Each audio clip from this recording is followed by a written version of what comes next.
Welcome back dito sa channel natin. Isang napakagandang balita ang masasaksihan natin ngayong araw. Grand opening na ng bagong SM North EDSA Busway Station. At eto na nga, andito na tayo sa North EDSA sa tapat ng SM.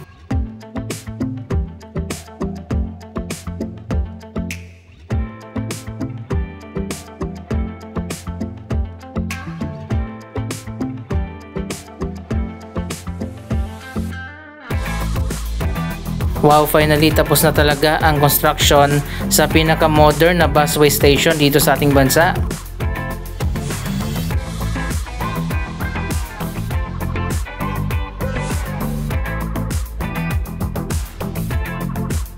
At finally, natapos na rin ang proyektong ito at ngayon na nga ang grand opening.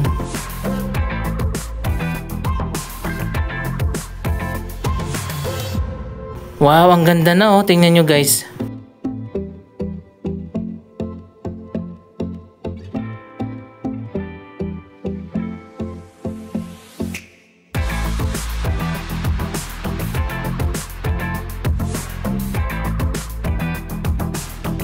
Ayun, makikita naman natin may mga dumadaan na doon sa may escalator.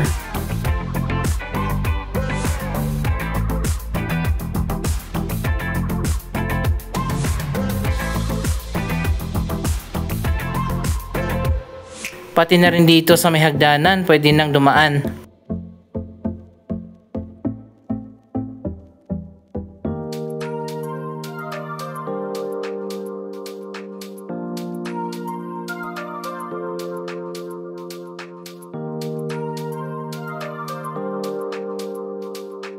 Ngayong araw na nga ang grand opening at pwede na tayong sumakay at bumaba dito sa SM North EDSA Station.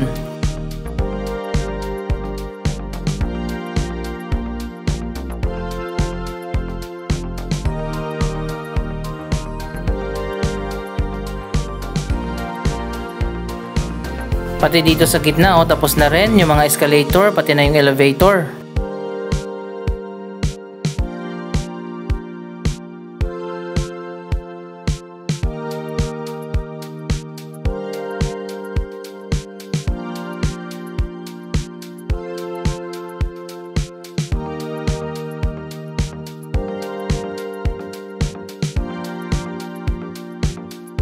Ayan na nga at may mga bus na tumitigil at nagbababa ng mga pasahero.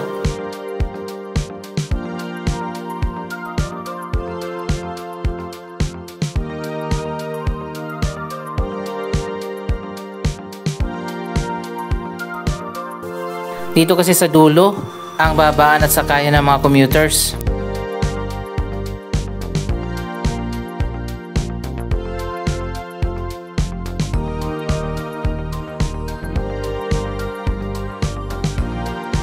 Maraming salamat sa SM na nakipagtulungan sa Department of Transportation para pondohan ang proyektong ito.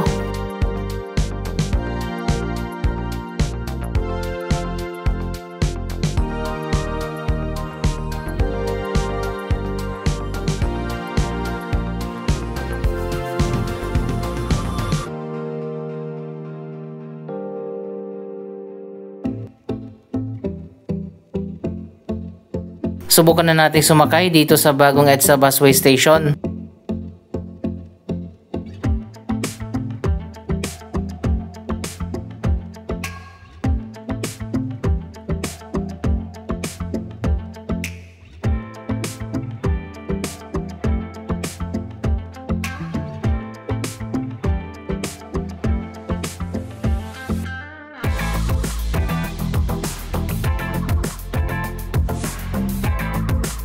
Connected na rin ang walkway dito sa kabilang side sa may Emerson Building.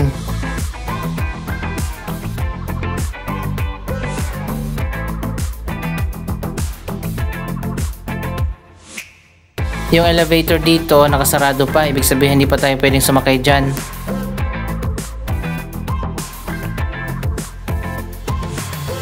Dito na lang muna tayo sa hagdanan.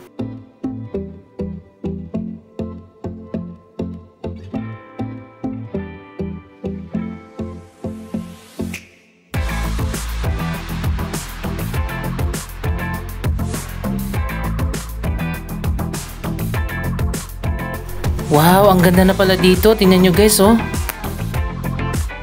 Iba talaga kapag private ang napagawa ng mga infrastructure projects. Napakaganda nito at napaka-modern. Wow, ang ganda na dito. Ang luwag na. Wala na yung harang dito sa gitna.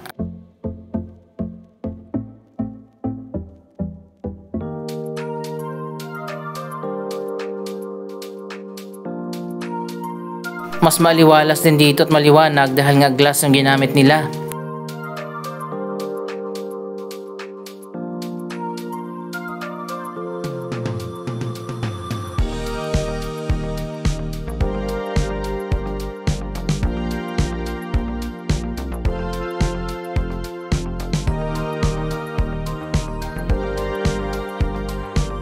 Bukas na rin yung mga escalator na papunta dun sa baba.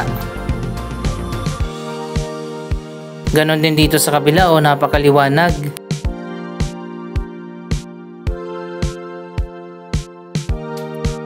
Yung ticket booth pala dito sa gitna, sarado pa. Kaya hindi pa rin natin alam kung para saan yan.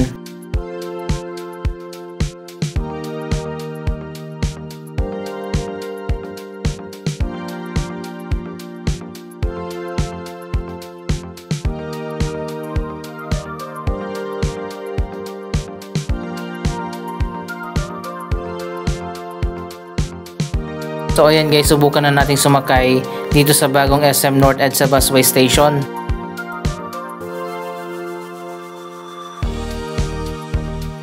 Pati dito sa escalator, covered din ng glass.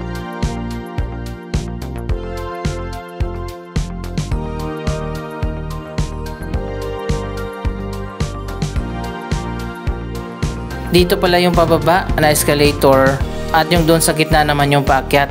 Malit lang kasi yung space dito sa gitna ng EDSA, kaya naman isang bahagi lang ng escalator ang nilagay dito. Di ba usually dalawa yan, isang paakyat, isang bababa. Ang ganda pa ng panahon ngayon, tamang tama sa grand opening.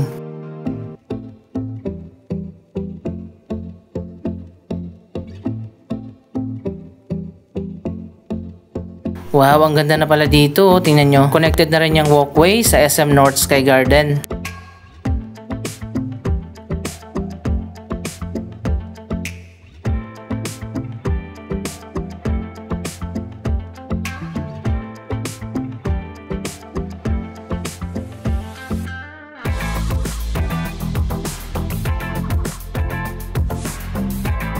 Maganda rin itong kulay na ginamit nila, malamig sa mata.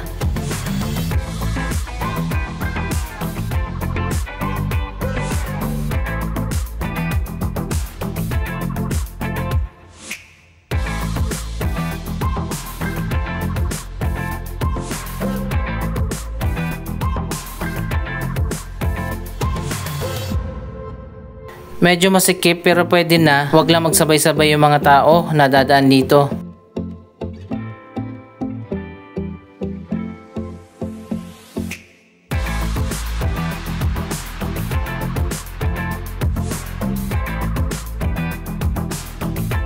At eto naman yung elevator para sa mga PWD.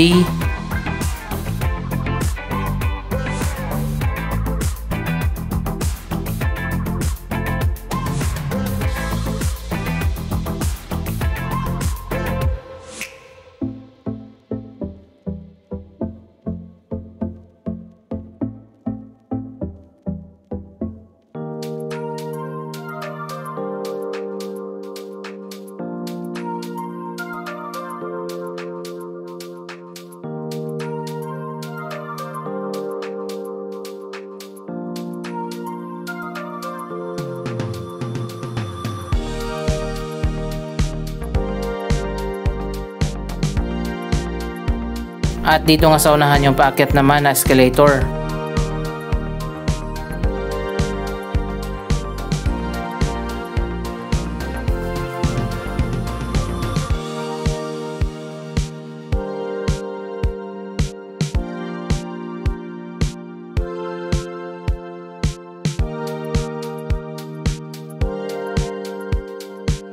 By the way, balak pala ng Department of Transportation na magtayo ng ganito rin o similar na design na modern EDSA busway station.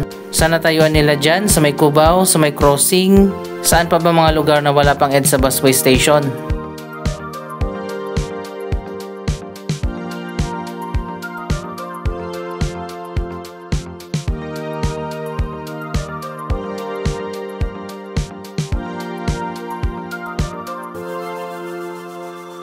Ang ganda, ibang-iba talaga sa mga EDSA busway station na gawa ng MMDA.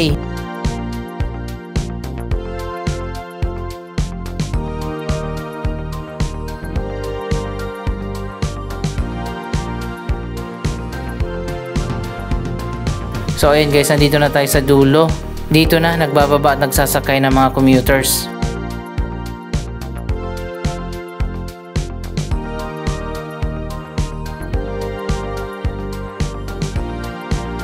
Welcome to SM North EDSA Busway Station.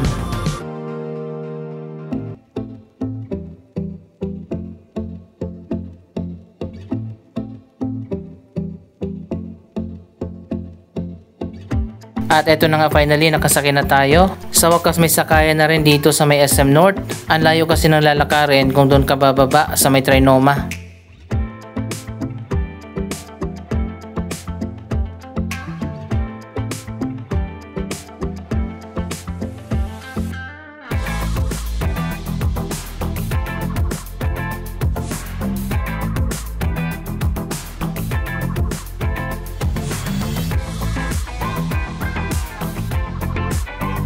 Ganito ang mga EDSA busway station na gawa ng MMDA. Madadaanan pala natin yung ongoing na progress ng Metro Manila Subway Quezon Avenue Station.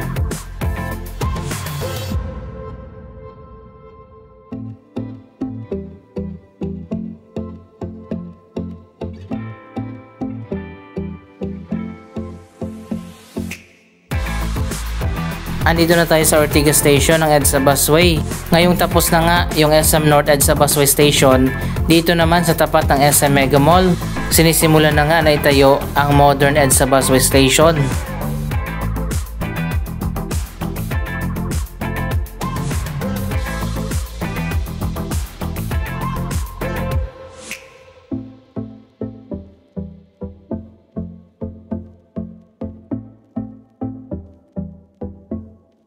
Abangan natin, ang target na opening nito ay sa June 2025.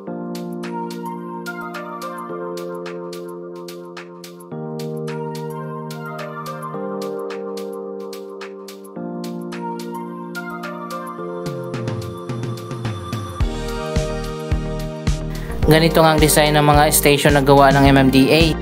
Medyo hindi commuter friendly, lalong-lalo na sa mga PWD at senior citizens.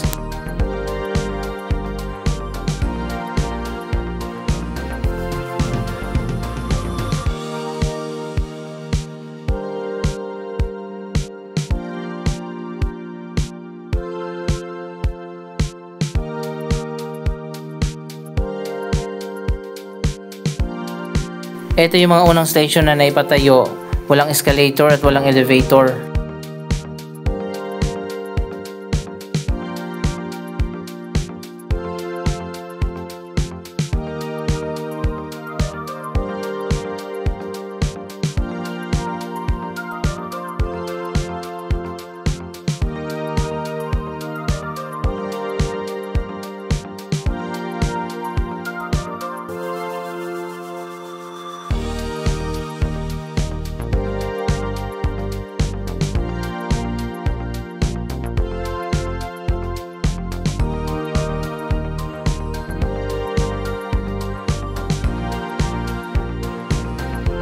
Andito pala tayo sa Rojas Boulevard Station.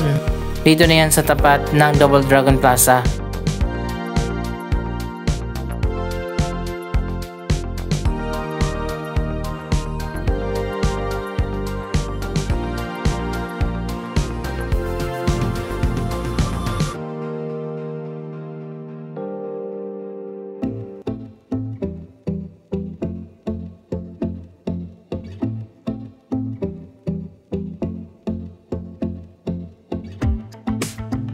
Sana nga i-modernize na yung mga bagong EDSA busway station na itatayo ng MMDA at ng Department of Transportation. Anong masasabi nyo sa mga proyektong ito?